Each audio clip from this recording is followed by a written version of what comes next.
suis en plein travail de préparation de sol pour les prochaines cultures.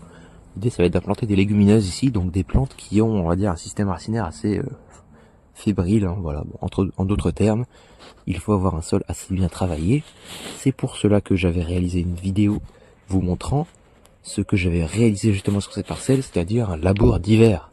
Bon, encore certains vont me dire, oh là là, mais tu travailles ton sol, mais t'es un fou. Rien ne pousse sur un sol travaillé. Alors l'idée, c'est déjà de faire un comparatif, parce que j'en ai jamais fait en fait ça, du labour d'hiver vrai, c'est-à-dire du labour qui se fait à l'hiver pour les cultures de printemps. C'est-à-dire que j'ai labouré juste avant les premières gelées, on va dire, importantes de la saison, donc c'est-à-dire en dessous de -1, -2, et des gelées qui évidemment durent plus que 1 ou 2 jours. Voilà.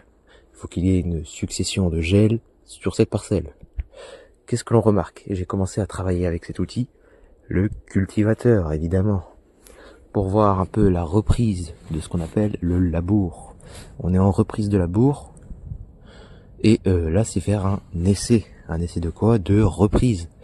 L'idée, ça va être de voir entre la préparation du sol maintenant et la préparation du sol que je vais réaliser dans 1 à 2 semaines, peut-être 2 semaines plutôt, pour voir le différence, on va dire, de levée, de qualité de sol et de dureté de la terre au fur et à mesure de la saison entière. Je vais vous tenir au courant et on va le suivre ensemble.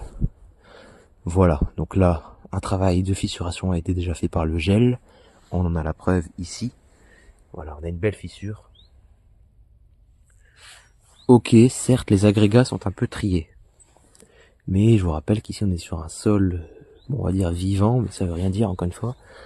C'est-à-dire que c'est un sol qui a quand même eu du fumier, de la matière organique de manière générale, du compost également, de plateforme. Et en gros, l'idée, c'est d'avoir, voilà, ça. Des trous un peu partout.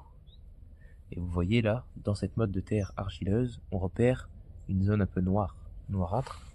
Et ça, c'est pas moi qui l'ai faite, hein, je vous rassure, ce sont mes associés qui me transforment la terre au fur et à mesure des années.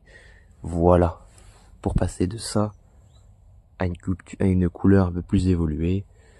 Voilà, c'est comme ça que ça se passe, c'est comme ça que ça s'est toujours passé. On va suivre ça ensemble, évidemment.